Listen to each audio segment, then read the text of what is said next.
welcome to map 3 between Protois and Grubby.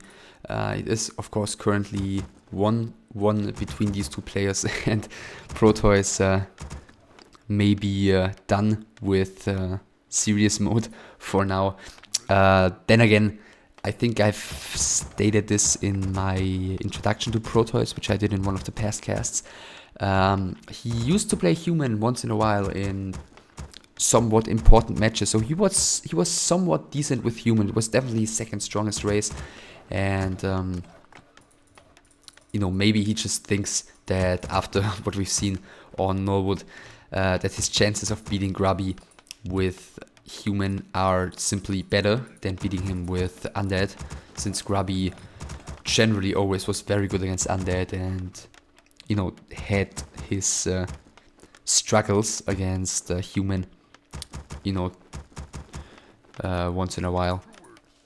So maybe there's still a chance that Protois is gonna take this one somewhat seriously. Let's see, AM first for him, BM first for Grubby.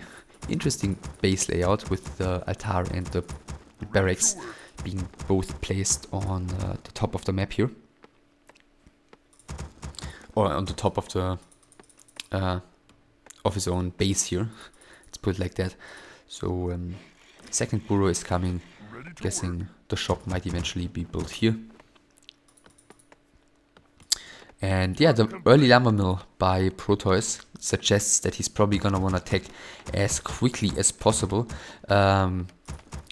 Also, he didn't scout at all so far, so that also kind of implies the earliest possible attack, basically, by Protois. Grubby walking in there right now with his PN. Did he? No, he didn't see the lumber mill, but maybe he's already a bit suspicious because there's only one footman out so far. So he's done a bit of blocking. The Blade Master is already on his way towards the top of the map. Lightning Shield goes onto the AM. The PN, maybe he's gonna try and get the last hit here. Yeah, not gonna get it though. Maybe he's gonna get it. Get it at this one, no. Also not getting it, so far no experience for Grubby. Blade Master is coming in though, and the AM is probably gonna reach level 2 here thanks to the PN kill, which is exactly the case. Blade Master got his first XP by killing one of the water elementals. The militia idling there for a second. The AM already taking quite a bit of damage actually. And yeah, we see the tech very quickly by Protois here. Grubby taking slightly slower, even though he didn't build his shop before attacking. The grunt here should probably not move into the back of the base. I mean, there's a wide gap here, but it can still be closed by like 2 buildings or a couple of units. So Grubby's got 2 more windwalks left basically, but not gonna use them for now. That's some decent positioning with the water metals. Another farm coming, just narrowing the gap here a little bit. AM is heading towards the shop. He's pretty early. He's gonna have to walk around the shop a couple of times, but Grubby's actually able to close the gap here. AM's gotta run away. It's still not 19 o'clock. He was way too early there at the shop, and therefore the Blade Master is gonna get the woods, which is gonna be bad news, of course, for Protois. And I think he just missed the AM here with the grunts. He's scouting inside of the main base with the Blade Master. He sees there's no AM here, so oh, nice surrender there by Protois with the 3 footmen against the town hall. So forcing another windwalk at least. The AM. We're under attack. Oh, again he doesn't see it. And he can get the boots of speed down here right now. The problem for Protois, of course, is that with the lone AM, he's not going to be able to creep efficiently at all. He can maybe take like tiny camps like this one here, but that's all he's going to get. Grubby got the Conscience of Overstrength apparently from this wizard apprentice up here. Apprentice wizard, that's what he's called. Yeah, creeping a bit simultaneously with his grunts, approaching level 2. AM is already level 2. Is he gonna try and cancel the third burrow? Well, if he gets that, that'd be great. But yeah, the problem is he doesn't know where the Blade Master is. The Blade Master could come in here with tons of mana and backstab him once and backstab him twice, and then AM would be dead. Therefore, he cannot run in here and take any more damage. So he didn't get that one. Let's see, tier 2 just finished here. Shop about to finish. Another footman coming. Nothing else basically. IEM is probably gonna march back and get scroll of regeneration. Blade Master. Yeah, what's he doing? Seems to be not so sure about what he actually wants to do. The grunts continue to creep. Grubby's getting the Shadow Hunter second. Yeah, he doesn't really have the lumber for all he needs on tier 2. Getting the Beastry right now. Maybe that's because he just loaded 5 peons into the burrows to fend off this IEM. Oh, and he's gonna Tower Rush here. Fire Lord Tower Rush. So no Arcane Sanctums, I'm assuming. Yeah, the Fire Lord kind of implies that. So he's gonna go for the big early push and basically the most simple strategy possible. So Grubby, of course, at this point knows already what's up. He's going straight for the IEM. Oh, another crit, very important for him. There is the heal potion on him. The Shadow Hunt is about to spawn. You know, he could either go for Serpent Wards or for Hex. In this situation, I'm guessing since he's doing damage onto the IEM over and over again, probably for Hex. Yeah, Hex has been drained by the IEM. He's going for that one. Ivory Towers are, of course, in the IEM, so he wants to plant those. Miss movement, moving to the top here. Another Hex going onto the IEM, and he's going to just fall immediately. The Shadow Hunter has taken tons of damage in return as well. There is the shop available though, so he can buy healing salves. The Blade Master is going straight for the Fire Lord next, who should try and not take any damage here, actually. Hex goes onto that one. There is one last Windwalk available for the Blade Master. Another crit going onto the Fire Lord, and he's getting both of the heroes killed. Warmill is being produced as well, so this is looking pretty good for Grubby. He needs to make sure not to let the lava spawn spiral out of control. The towers are halfway up. There are 3 peasants remaining for Protois, who had the peasants here fight against the grunts for a little while, which was not at all what you want to do as a human player. So 2 peasants remaining at the moment. He's going for the lava spawns, which is pretty important, but duration is going to stop now anyway. So the lava spawns are gone. There are only a couple of footmen and the peasants. The towers are going to come up. One Wind Rider being being produced. Not really sure how much that's going to be help, but okay, fair enough. The Demolisher is going to be of much greater help. As you can see, the Wind Rider already has to pull back, and he's even losing that one, so that was a waste. But since all of the peasants have gone down, these 2 towers are going to fall very easily. Actually, 2 more peasants heading across the map, but well, those 2 aren't going to do too much, I guess, to propel this tower push forward. So lots of Serpent Wards being casted here by the Shadow Hunter, which of course means he doesn't have heal wave, so the Blade Master is going to have to sit back, the Grunt here is going to have to sit back, IEM is back, but he's not really going to be able to do anything anymore, at least at the moment. Let's see, is he... Okay, he's adding 2 Arcane Sanctums, so he wants to go into a game with casters, which is the only choice he's got at this point. He's got to try and somehow gather up... excuse me.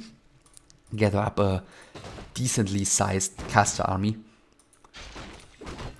But even if he does so, his second hero is going to be rather useless later on. Then again, Grubby still does not add his Spirit Lodge, so it's going to be a long time until he's got Disenchant, if he even goes for it. Getting Ensnare right now, getting a second Raider, since the first one is out already. It seems like he's gonna want to get aggressive immediately here. I mean, his heroes are looking very strong. He's got Ensnare, and there is no slow whatsoever available yet for Protois. He's getting a priest first before the sorceress. Got the scroll of regeneration here, which I guess he's gonna wanna use after creeping this camp. Yeah, that's exactly what he's doing. Blade Master coming in from the side. No item spot here by Protois, therefore Grubby could get them, and Protois does not want to take this fight at all, decides to town portal out. Peons heading across the map. Demolisher is there as well, cancelling some of the regeneration, which is pretty good actually. The Peons, not really sure if he wants to tower rush here, or tower push back since it's not really a rush, or if he just wants to have them to repair the Demolisher.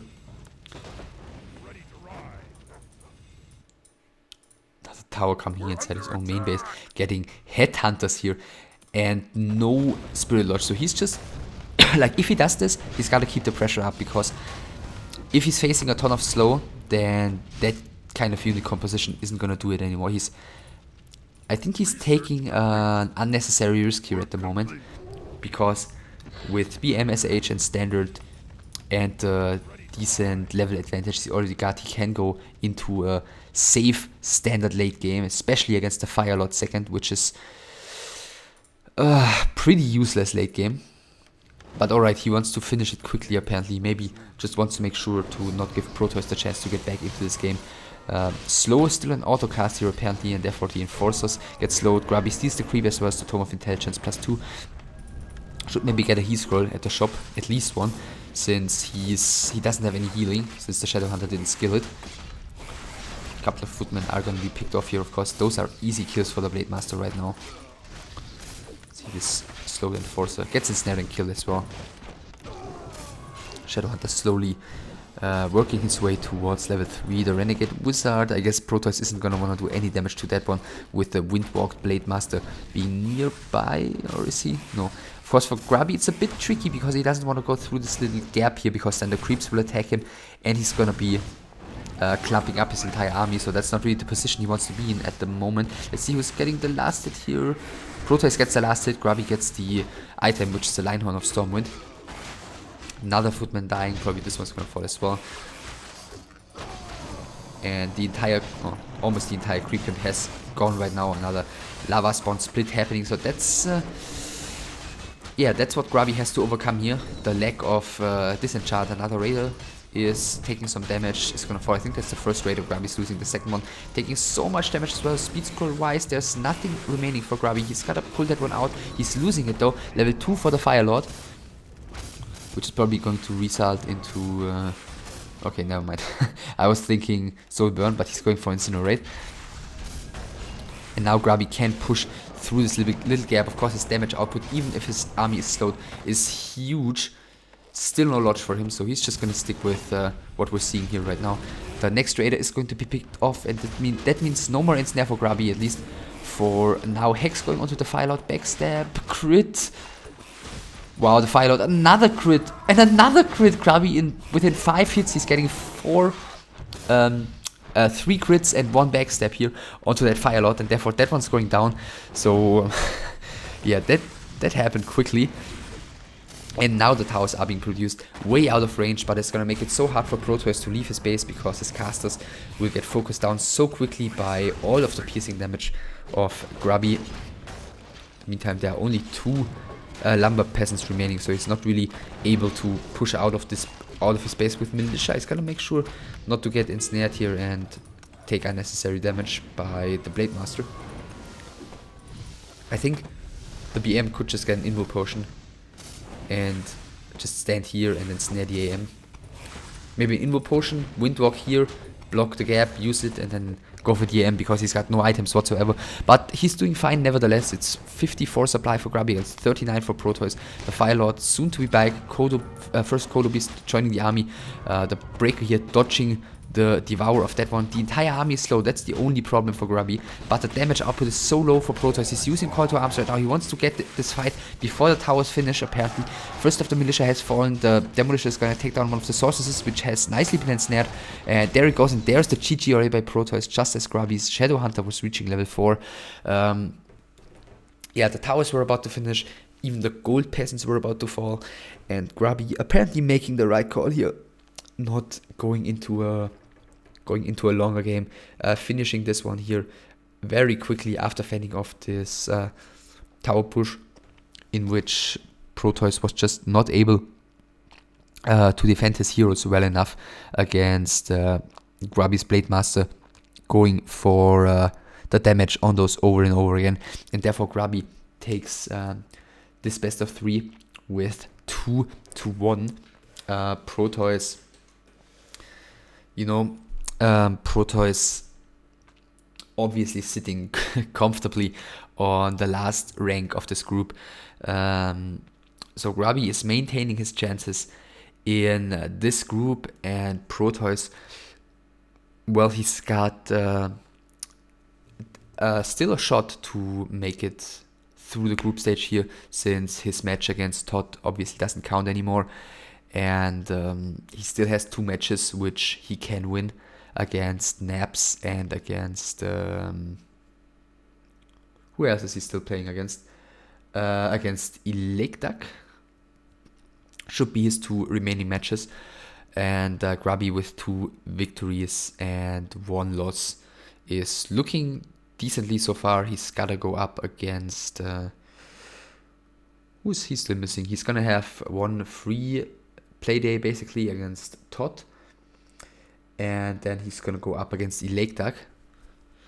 So yeah, if he wins that, then he's looking pretty good. But he could also still drop out in theory. Well, anyways, that's it for this best of 3.